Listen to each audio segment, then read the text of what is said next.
I was born with a hole in my heart. When he was about 5 months old, he went in for his open heart surgery. My mom works with patients that has difficulties with the heart. Some like me, some not. I'm Mason and I'm 6 years old. I have a special heart.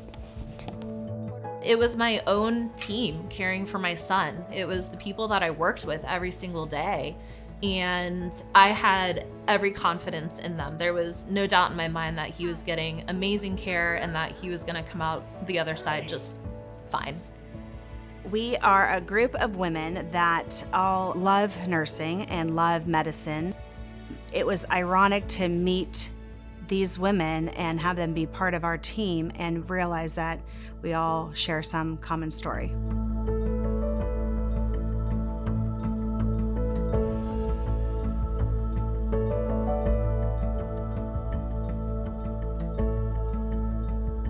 It's kind of mind-blowing. I think it's really special, it's really unique.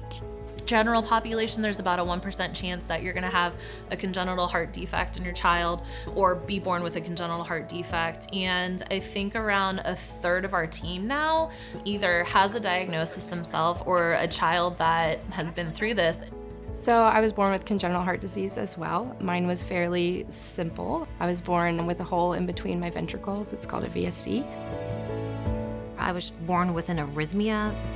I had to have my chest cracked. I was in the intensive care unit. All of those things that happen if you were born with a congenital heart defect. But that's what led me to this career. And then there are a few of us that have children that have a congenital heart defect. We actually operated on their child, and my child got operated on by our team.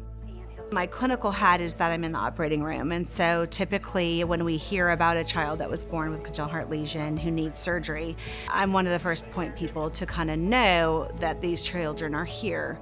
So when we heard about her needing heart surgery, I had talked to our surgical nurse navigator, Zoe, and she said, Erica, this baby, the mom is planning on giving this baby up for adoption. So the entire time, I was up here holding her, taking care of her as a patient, but also knowing that maybe she was going to be our daughter. My daughter Anna is 5 years old. She had a heart transplant in 2019 when she was 11 months old. When she came back into the hospital, she was in foster care. And I remember her very specifically. She was in a room by herself, a tiny baby in a bassinet. So we put through the paperwork to be a foster family. I think it makes what you do more meaningful for yourself.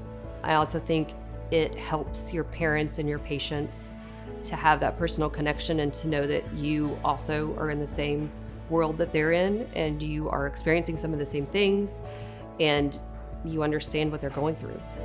We have very complex patients that certainly have much harder roads than I did, but this was a big thing in my life. And so I think it's important to remember that even what might be the most basic heart surgery that we do is a huge thing in these patients and families' lives that are preparing for these surgeries. I think it's a really awesome gift that I have, especially taking care of some of our teenagers. So being 18 and going through this, I feel like I can relate a lot. And I think it's good to talk to parents and tell them, listen, I know this is hard, I know this is a lot, but I promise you it will get easier, it will get better. When I was going through having a child undergo heart surgery, these women kind of came together and, you know, our entire team came together, and I could not have been more blessed to be around a great team.